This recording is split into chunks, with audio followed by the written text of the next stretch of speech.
Hey everyone, welcome to another one of my live streams where I talk to talented people who got endorsed for the UK Global Talent Visa. Thank you so much for joining. If you're joining us live, thank you for watching. If you're watching this in the recording, if you're live with us, please let us know in the chat on YouTube where you're joining us from. We usually get quite an international crowd. Let us know what you do for a living, what your profession is, also whether you're interested in moving to the UK and when, if you have this desire. A little bit of an introduction for those who are new to this channel, who have never been here, who just found this link somewhere. First of all, thank you for joining. Second, my name is Nadia. I'm a self-taught software engineer. I used to be a journalist. I currently work as a DevRel at a company called Intercom based in London. I'm also a global talent visa coach. So this year I got the UK Global Talent Visa, got very excited about it, started talking about it on this YouTube channel. So if you are interested in getting this visa and moving to the UK, make sure to subscribe to the channel. There's a lot of content around it on it. I've also started helping IT professionals increase their chances to be endorsed for this visa. You can check out all the services that I provide in the description box below this video. And also, I have decided that the best way to learn about this visa and the best way to increase the number of people who know about it, the number of people who apply, and the number of talented people in the UK is to actually talk to the people who have already received the Global Talent Visa. And this is how the series of live streams actually started. So I interview people every week. So again, if you want to learn more about the visa and hear me talk to incredibly talented people in the future who have the visa, make sure to subscribe. It is, I think, the best way to learn about the visa by listening to stories of real people, learning from their successes, learning from their mistakes, and just being connected with people who have already done this thing that you're just trying to do. I think it's very important to have this support and environment. So today I'm very excited to announce my guest. Today I'm joined by Ivan, who is a serial startup founder, an experienced product manager, and a UK Global Talent Visa participant. Welcome to the stream. Thank you so much for joining. Yeah, hey Nadia, thanks for having me. Really excited to be here. Yeah, so we usually start with just sharing a little bit of a background story of where you're from, what your professional background is. This will help people listen to this, understand whether this is something that is relevant for them, whether they have similar professional experience. So please share what we need to know to understand what your background is. Yeah, all right. So first of all, once again, I'm really excited to be here and have such a unique opportunity to share my experience with those who have already decided to apply for a Global Talent Visa or are still on the fence. And I hope that my story will add to their confidence to apply. About myself. Originally, I'm from Moscow, Russia. Long time ago, I used to be a web developer in my early days. Then I switched to project manager roles and then to product manager roles. I worked in different companies. I worked in advertising agency and then in a telecom operator, where I actually grew from a product manager of one product to head of product with a portfolio around of 10 products. I had something around 45 people working in my department at the time. And I thought that I was building my career, everything was great, to be honest. But then the crisis hit. It was September 2008. The telco that I worked has just received confirmation from a bank about massive loan for the regional expansion, but it didn't get that money in time and actually ended up laying off a lot of people. I myself reduced my department from 45 to something around 7 people, can you imagine? So very dramatical reduce, and that was really painful.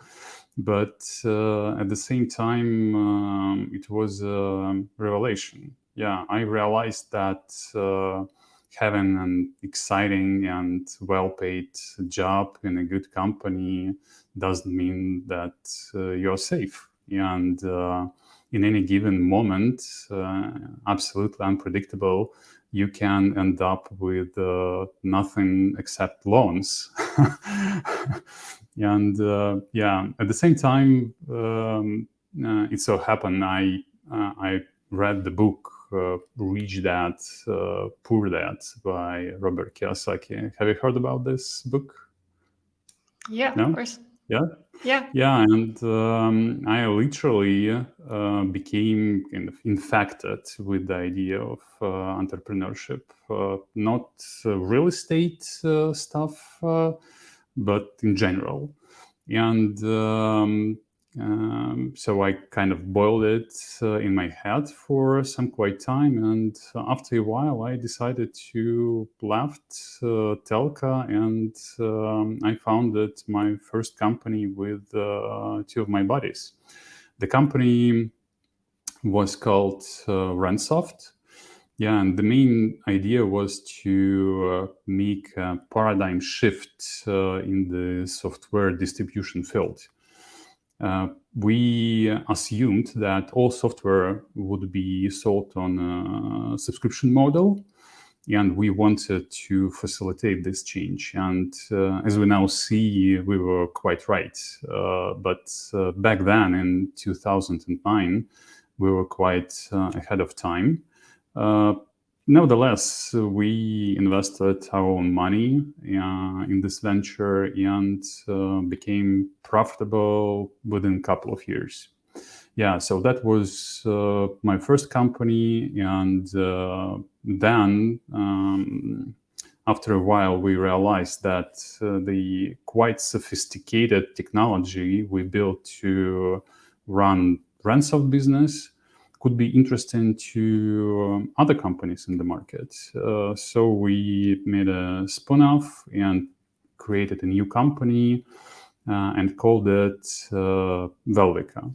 So Velvica was and is a subscription commerce platform for selling cloud services like SaaS and IaaS.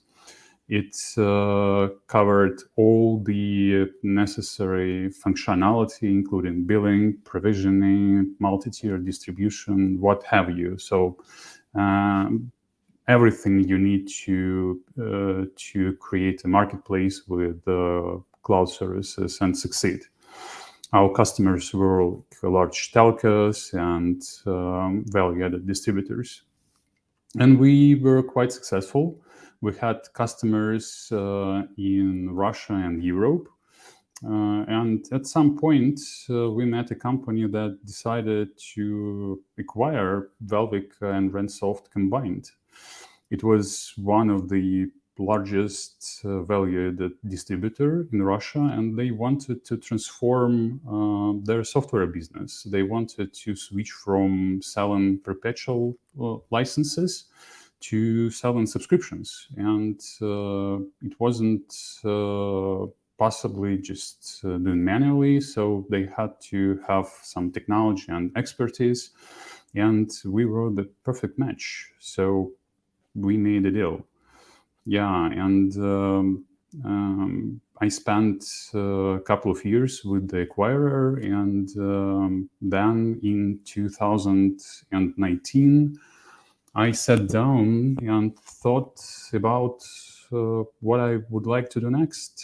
And it turns out that ultimately I wanted new challenges. So I decided to take my family and move to another country.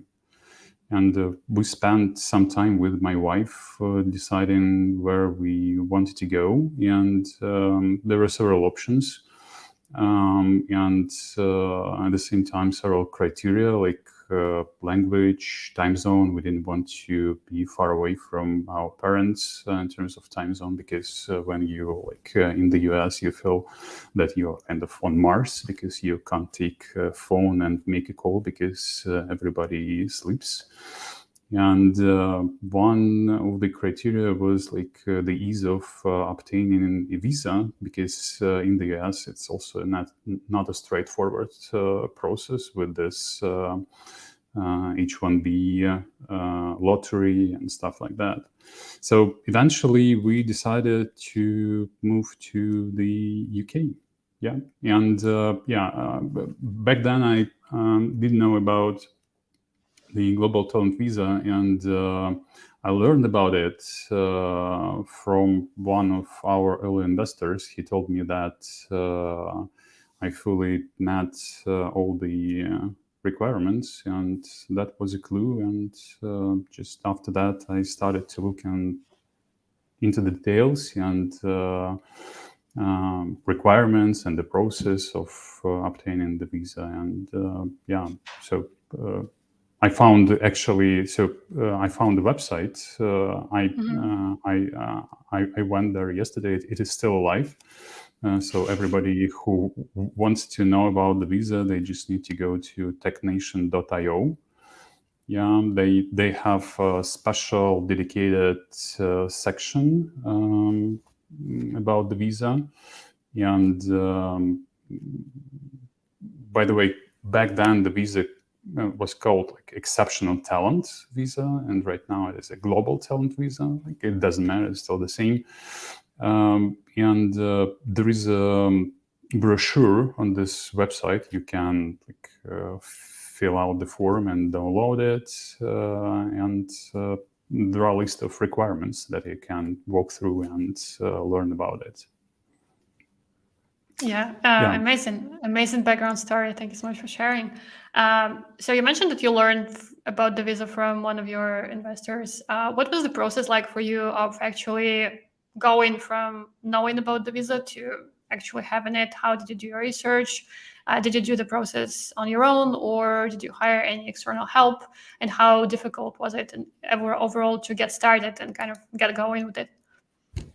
Yeah, as I said, the first step was to download this brochure. I think it contains something around 3 or 4 pages. It's quite concise, but at the same time, it's a good start. And in this brochure, there is a link to Gov UK website, where you can find a fully fledged guidance of 55 pages. At least it was 55 pages in 2019. So what I did, I just skimmed through the brochure on the Technation website, realized that indeed I met all the criteria, but then I wanted to know more. So then I went to Gov UK website and downloaded this 55-page guidance. I read it twice. And made a lot of notes along the way. And after that, I just draw a plan for the application. I made a Google Doc with some abstracts from this guidance, and there are a lot of criteria, and I just started to think which criteria I'm eligible, and I was writing all that stuff in this document. And eventually I realized that there are 2 criteria, as they call it. First one is key criteria. There are 2 key criteria, and you have to meet at least one key criteria. And there were 4 qualifying criteria. I don't know, maybe you can correct me if I'm wrong. But they changed a little bit. Yeah, so now we have 1 mandatory criteria which is proof of leadership, and 4 optional, and you have to choose 2 from the optional ones. So Yeah, it changed quite. Yeah. I think it was the same in 2019. So the key criteria that I chose was that I had to have a proven track record of innovation in the digital technology sector as a founder. And I realized that I met 3 or 4 qualifying criteria. Have made significant entrepreneurial contributions as a founder of a digital technology company, have been recognized as a leading talent in the digital technology sector, and have undertaken continuous learning throughout the career. Yeah, so these 3. So I identified this criteria, and then the next step was I had to put together a list of evidence to prove that I meet all of this criteria. Technician said that I couldn't provide more than 10 criteria. So I had to spread this 10 criteria across this key and qualifying requirements. So each piece of evidence is a 2-page long document in English. They don't allow you to write long stories about yourself. Some of my papers were in Russian, and I had to do certified translation. And it you go to any company that do translation and ask them to rubber stamp your documents, and just with information that this is a certified translation. You don't need any attorney or stuff like that. And this 10 pieces of evidence, you can more than one piece of evidence could prove each criterion. For example, to prove that I met the key criteria, that I have a proven track record of innovation in digital technology sector as a founder, I filed 3 pieces of evidence. First, that I was actually a founder of my companies, just certified of incorporations, that the companies were acquired, like a part of buy-sell agreement, and that there were real companies with revenue. So I had to file the company's P&L. So the technician concerned about that you can create a company, then just sell it for nothing, and here you are, you met all the criteria. But in my case, I had to provide all this evidence. Again, as I said, I spread the 10 pieces across key and qualifying criteria. And to be honest, actually, it was more technical rather than creative work. Yeah, because you just need to sit down and write everything carefully and put together all the information on this 2-page documents, each piece of evidence. So nothing like hard to do, but the real hard work for me was to come up with personal statement and recommendation letters, because I had never written anything like that before, to be honest. Maybe some people who applied to international universities, they had to write some personal statements about them, but I didn't have this experience. And even though the guidance from Technation had a list of things that you need to write about yourself, and I had so I wrote about myself all these things. The first version of my personal statement wasn't really great. Like it took me 2 days to write, and when I read it, I realized that it could have been written in a better way, like in terms of English. So what I did, I just found a guy on Upwork who was proficient in English writing, and asked him to help me to polish my text. And he made a few changes, and the document was ready. So I think, like in total, I spent like a week on my personal statement with all these refinements.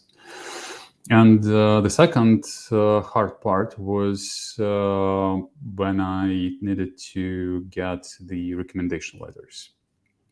And I had to file 2 of them, and I know that now Technation asks to file 3 recommendation letters. Yeah, eventually, actually, I got 4 recommendation letters, and 2 of which I submitted with my application. The approach was the following. So I opened my LinkedIn account, and I walked through all my connections out there, and I stopped on each connection, on each person, and thought deliberately if this person qualified enough to give me a recommendation. Yeah, because you can't just ask anybody to write you a letter. The point is that I had to get a recommendation letter from someone who met several criteria listed in the guideline, such as like a person must be a UK or internationally based recognized expert in digital technology, or like the expert must be an authorized member of organizations such as chief executive or chief operating officer, and so on. There are like several requirements. You can find them in this guideline. So I found around maybe 10 people from my network on LinkedIn, and I just wrote them a letter saying that I was going to relocate, and I need their help in giving me a recommendation. And a few of them replied that they would be happy to help. And who were those people, right? As I said, I managed to get 4 recommendation letters. The first one was a founder of a Silicon Valley venture-backed company. The second was a guy. He was the U.S. venture head of the U.S. venture firm.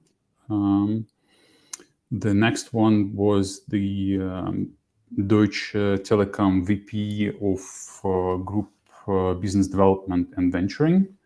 And the fourth one, the last one, was Vice President of Sales at Reich. So I decided that I need to ask all of them, and but the complication was that they were quite busy, and you can't just come to like a VP or some other guy and ask them to sit down and write you something. So all of them just answered me that they're happy, but they're quite busy, and they asked me to send them a template, actually, or number of templates, so that they could read it and correct it themselves.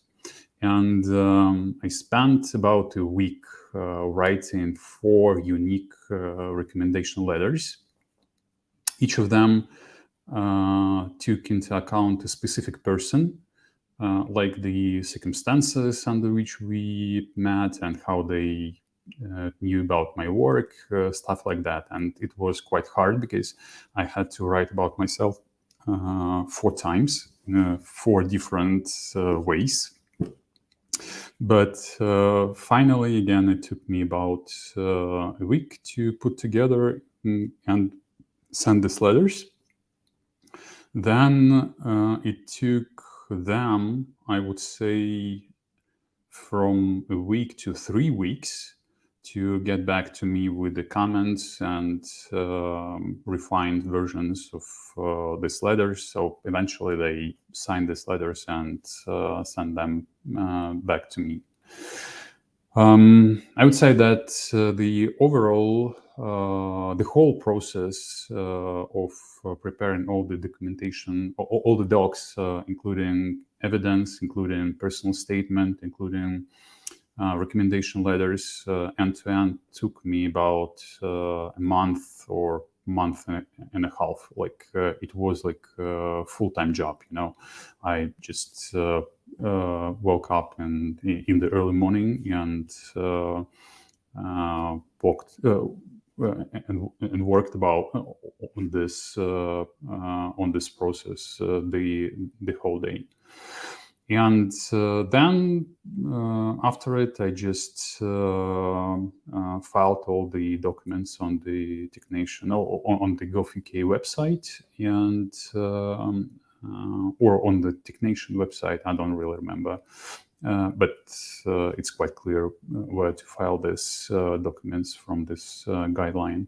And after about 3 weeks, so it took them 3 weeks to make a decision, and I got the endorsement letter. So it's not the visa itself, it's an endorsement letter. You take this letter and you go to file documents to obtain the real visa, actually, which is, again, not the real visa. It's just permit to enter to the UK, where you need to get the residence permit.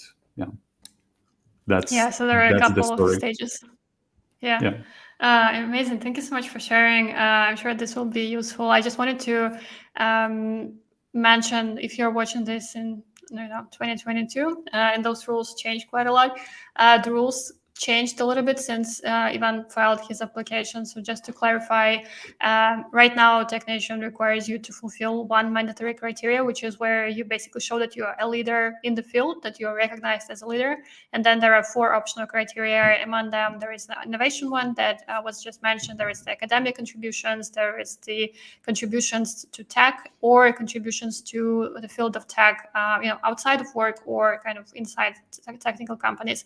I shared a link to a playlist that I have on my channel where I go through all of those criteria in a lot of detail. I know they're confusing, but if you're interested, you can look at the videos and learn what the criteria are right now for 2022, and hopefully this will help you. And then when it comes to letters, as mentioned, right now the requirement is to have at least 3 letters of recommendation. These are the required ones, but usually people have more letters that support other parts of their application. But overall, I think that the structure of the case and kind of the logic of it stays pretty similar to what it used to be.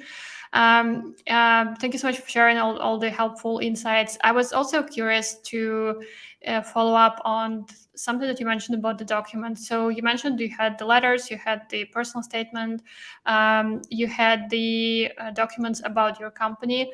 Was there any other documents that you think that a business candidate like you can submit to, for instance, prove innovation? That you said, I think innovation is a very hard criteria sometimes to prove, or any other documents that you feel might be helpful for a business candidate who is trying to build their case?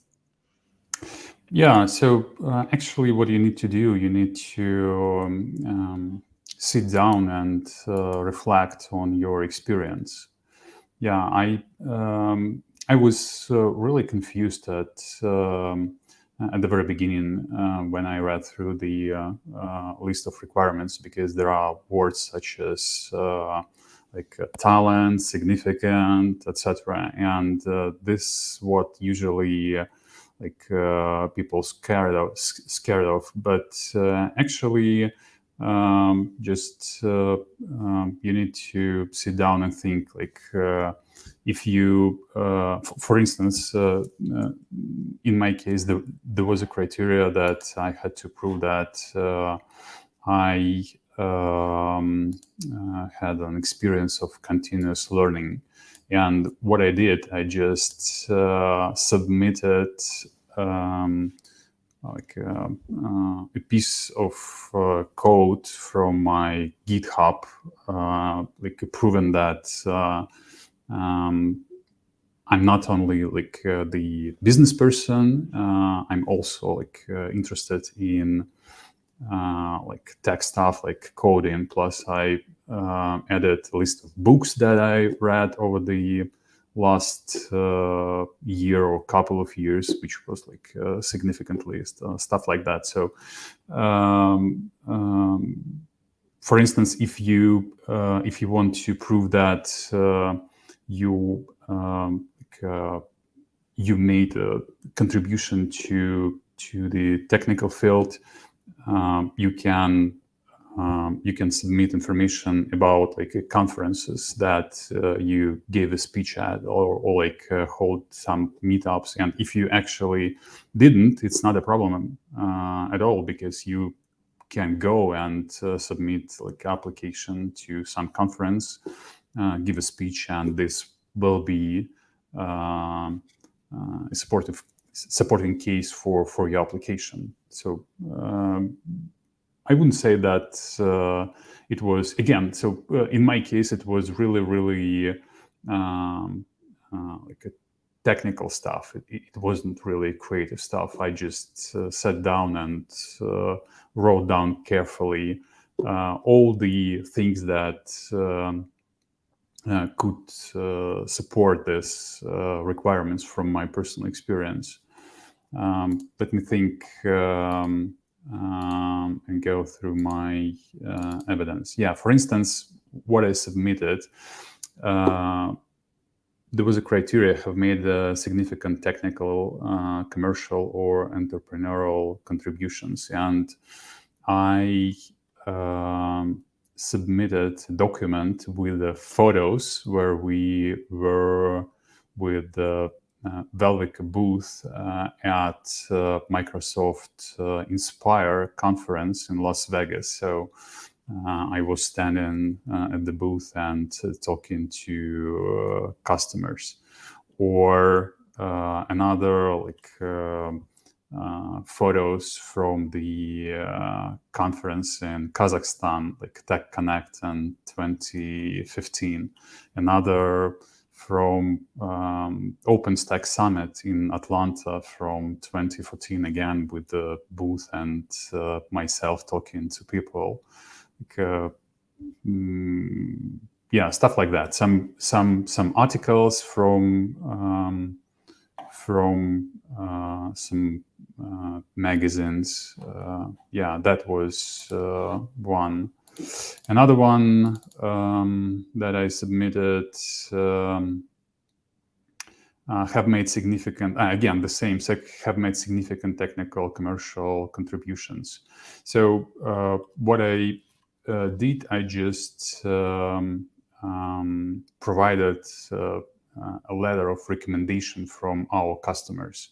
And one of them was Lat Telecom. It was, and it is national telecom operator in Latvia. And they wrote a great review and feedback about Velvik. So I just, and they did it not for the sake of me getting the visa, but because we asked them, like as a company, to write some review about testimonial. And I applied this one as well. What else? Let me think. Just a sec. Yeah, stuff like that. So also I attached the document with news release when the Belgica and Rensoft were acquired. The buyer issued a news release about the acquisition, and I attached it as well. Plus, interesting that I applied with the evidence that I was a hands-on founder, not just person who was like managing people, but I was doing a lot of stuff with my hands. So I attached like the website layouts that I made myself in the very beginning for our Rensoft company. And then I attached example of sales pipeline that I had when I was making business development and sales of Velvica product to prospective customers. Then I attached like the sales battle card between like Velvica and all other competitors on the market. So again, I just provided everything I could to make this evidence viable. So just don't worry, you can provide everything you can imagine of. Yeah. And you just said that this wasn't a creative process. I just see a lot of creativity in the documents as well. Thank you so much for sharing. What I'm trying to do on this channel is to share as many, concrete examples of documents that people submit as possible, along with motivation, which is great. But you can't just get a visa based on motivation. So I think that this information will really help people who are interested in getting the visa as business candidates. So usually people apply either like as technical candidates or business candidates, or sometimes it's kind of a combination, as we see in this case. And actually, the documents that you described and kind of the approach that you have described, I think it's very similar to what I see technical candidates do, and the technical candidates that I help with their documents. It is very similar. So the publications, the conferences, press releases, and just proof of your contributions are all very similar. In case of a business candidate, this will be more related to like if a company was acquired, there will be documents about acquisition. So definitely this, I think, provides a lot of food for thought and a lot of inspiration for people. So thank you so much for sharing. We are kind of, I think, moving towards the end of it, and I'm finally kind of moving towards my final question. So this is the moment where I usually encourage people who are listening to this live to ask the questions in the chat, because this is a unique opportunity to ask a question live to somebody who went through the experience that maybe you are interested in going through. So I do encourage you to not be shy and ask it. But also, if you're watching this as a recording, ask in comments, and I'll try to get an answer to you as quickly as I can. So in this whole process, you said that it took you 1.5 months of full-time work, which I think is very realistic and similar to what I see, because for me personally, it took like 2 months, but it was me working every evening all weekend. So it's kind of like a second job. So people do need to understand that it's a very time-intensive process if you do it yourself. So what would you say was the hardest thing around it, around the whole process? Or maybe you would like to share tips to somebody who is thinking of applying for the visa, but maybe they're not sure of themselves, maybe they're scared, or they don't know where to start. Anything at all that you would like to share with people watching this?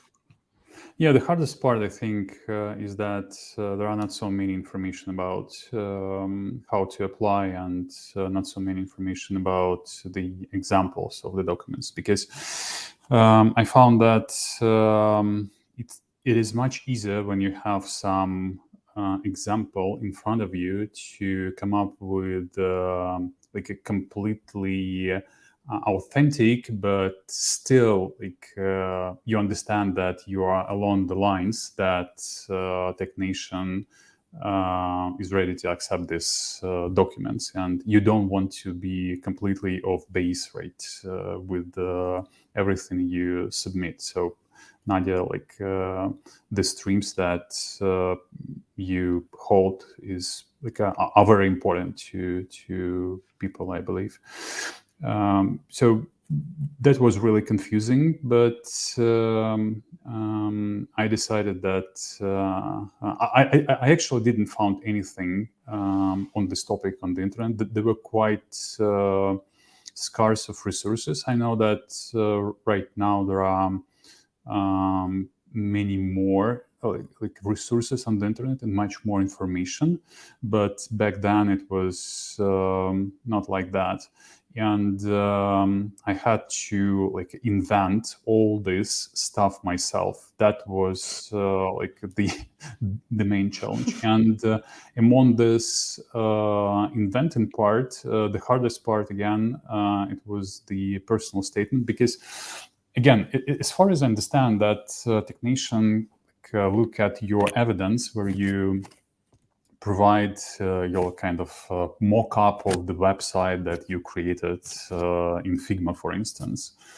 And they look at it and see and think like, okay, but what else? And there are two major part of this application. First is your personal statement, because you have to like write about yourself in a way that people who will be reviewing your application will believe you that you are actually the exceptional person. And second, these recommendation letters, again, from what I heard, they are even more important than evidence and even more important than personal statement, because if someone like ready to bet their like name to provide you a recommendation that says something about you. And two things. First is recommendation letter. The personal statement. And it was really hard to write because, people, I don't know, maybe this is just quality of Russian people, but if we did something, it's not a big deal. I just did because this is just Yeah. my job, I had to do this and I did it. But there is like a bit of art in a way how you present yourself, how you present like the achievements, and you can't be too like shy, or like, you have to provide as much information as possible in the most favorable way. That would be my advice. And with recommendation letters, I think so. I set a goal for myself that I didn't want to. Again, I was quite intimidated by the requirement that the person has to be from the UK or global scene who will provide the recommendation. So I realized that I didn't want to find anyone in Russia who would provide me recommendation letters. So I started with the US and the UK, and that was quite challenging because they're all busy, and you need to come up with again, as with the personal statement, you need to put together these documents in a way that present you in the most favorable way. So yeah, that was the most crucial part, and I think still is the most crucial part right now. What do you think about that? Am I right or not? Yeah, I agree. I agree. A lot of people that I talk to, they share, especially people. I talk to people from Eastern Europe quite a lot, and they all share the same thought about being very. It's just very hard for us to talk about ourselves in the exalted manner that technician expects by this point. But I think that you need to realize that first of all, I see the letters that people write, and there is a certain standard that technician now expects. So your letters and your documents, they should probably feel a little bit over the top if you're from cultures where it's not really common for somebody to praise yourself. So definitely emphasize with that. It's very hard. So in this case, sometimes it's much easier to hire somebody external, like a coach or a copywriter or somebody who will write it for you, because then you can step back and just see them do this, and because if it's too difficult for you. So I think I agree with that, but also for the record, I just wanted to quickly mention that it's not required that your letters of recommendation are written by people based in the UK right now. So don't worry if you don't know anybody here, it's not a blocker. A lot of people apply for the visas with like all of their letters being written by people based in Nigeria or Russia or their home country. So yeah, just for the record. But yeah, I think that time like understanding how much time this takes, but also kind of investing in your network upfront, I think is very helpful, because you already had a strong network by the time you wanted to apply for the visa. So you needed to reach out to the people. You mentioned some very impressive people that you reached out to. And here again, I just wanted to manage expectations from people who maybe don't know people in venture capital companies in the States. Like I certainly didn't. It's not a requirement. Some people think that you have to have CEO, like C-level staff, sign your letters. It's not really required. It should be somebody as high up the food chain as possible. But if you work in a big company, sometimes as a software engineer, for instance, you don't know the person who is the head of the company if it's a big company, and it's okay. You just need to get as high as possible to the person who knows you, because it can't be just a random person who has never heard of you. But that's just details. But I kind of wanted to mention this because I know that people watching might be in the future or right now freaking out, saying that, I don't have all that. Maybe this is not for me.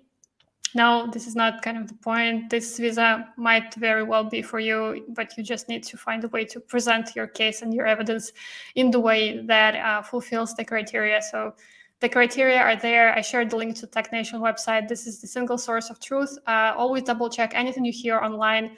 Information online gets out of date on YouTube. Everything that I say might be out of date at some point. For now, it's up to date, but we don't know what will happen. So make sure you check the channel, the TechNation website for up-to-date information to make sure that we're all looking at the most relevant stuff. Let's see the questions that we've got. So we have some personal questions about Ivan looking very fit and sporty, which are great, but I don't think they're very relevant to this and can be discussed in other forums.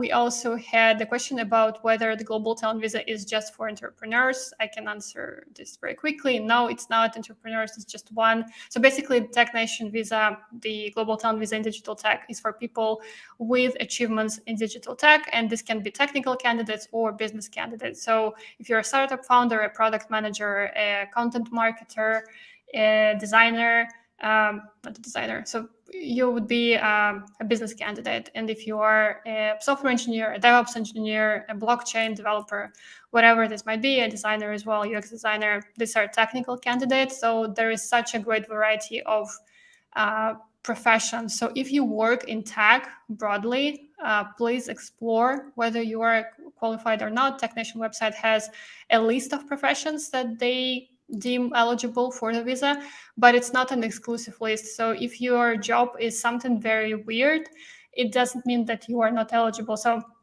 case in point, my current job is developer relations engineer. Okay, sorry, losing my voice.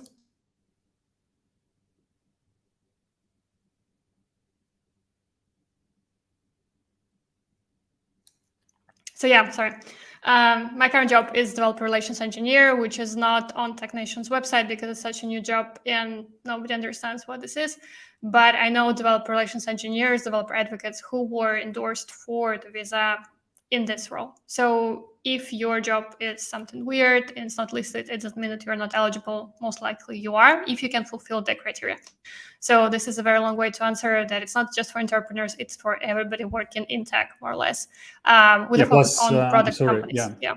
I'm sorry. I wanted to Yeah. add that there is an option that you can apply for exceptional talent or global talent promise, right? So it's for people who haven't achieved significant achievements yet, but might be in the future. Yeah. So this is for for people who are earlier on in their career, basically. So you can look into that as well. So for instance, if you just have like 1 or 2 years of experience in tech, potentially you can qualify for the visa as well. You will need to show other achievements, right? So you can't just be like a junior engineer who hasn't done anything. You have to have some achievements outside of that. Also, I do have on my channel, I shared the link to the playlist where I have a bunch of live streams, interviews with people from different spheres, different fields, data science, design, programmers, entrepreneurs. So make sure to watch them to get inspired. And also, if you're interested, subscribe to the channel. As I said, there will be more people coming up, different, like I have a very diverse lineup coming starting from next week. So make sure to not miss them.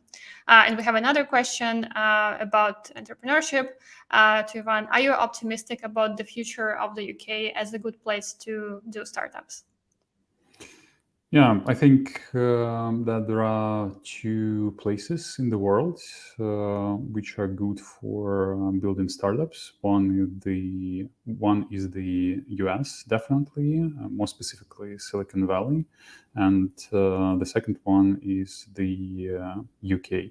And as I mentioned before, we had several criteria about countries where we want to go, and one of them language, which had to be English, and another criteria we had the startup ecosystem. And I learned a lot about the UK startup ecosystem, and it was vibrant, and it is still vibrant.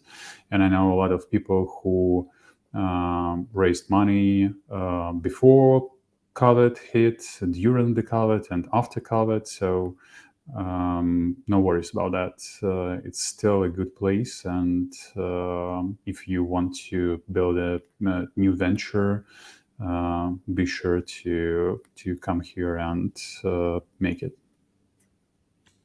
Yeah, UK is in general interested in startup founders coming here. So this can be done either through the Global Talent Visa or through Startup Visa, which are like popular routes for entrepreneurs to move here. So if you're interested in that, definitely. I think that the fact that there are visas to do that relatively easy is a strong signal that the UK is interested in attracting talent. And as you mentioned, Ivan, in the beginning, in comparison to the United States, the immigration system here is very straightforward.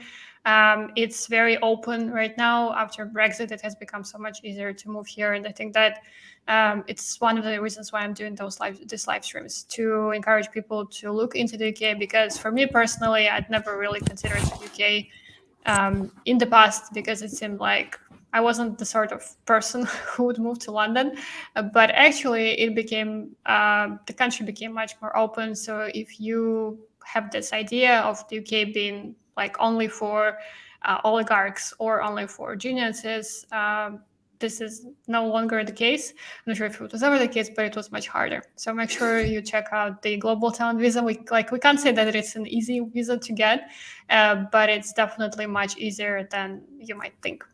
Right. I'm sorry.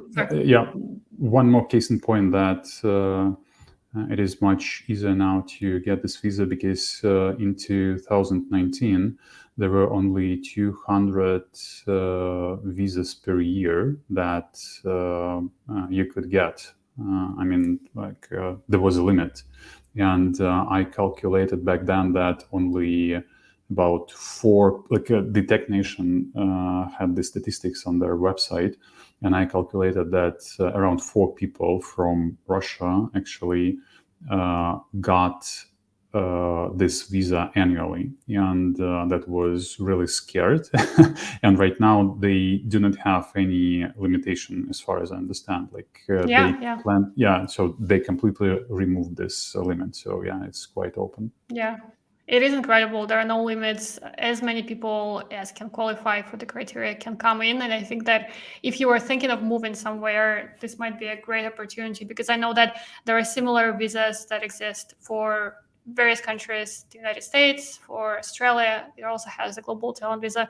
They do have limits on the number of people who can come in. And this is actually one of my future topics on the channel. I want to talk to people who understand the global talent visa schemes around the world in various countries to find out what the differences are. So again, this is a little plug. If you're interested in maybe moving somewhere else, not the UK, this might be interesting for you. But generally, from what I know, this visa that we're talking about here is the best way to move to a developed country like the UK. It's the best UK visa. And in terms of being talented and going somewhere, it might be the easiest way to move to a country that is, for many people, kind of the dream. For others, it's kind of a stepping stone towards going to the States eventually. But, the opportunities is there. So I do hope that this stream was useful. I hope that you learned something. If, as I mentioned, if you have questions, you can continue asking them in the comments afterwards. I do check comments and try to answer them. Thank you so much, Juan, for joining us today. Thank you so much for sharing your wisdom, your experiences. I'm sure that this video will be watched for, years to come, however long YouTube exists and the videos exist, but they will continue to inspire people and inform them and help them on this process. So thank you so much for your time. Thank you so much for watching this. And have a nice evening. Yeah, thank you, Nadia. It was great, and thanks for having me. Cheers. Thank you. Bye. Bye.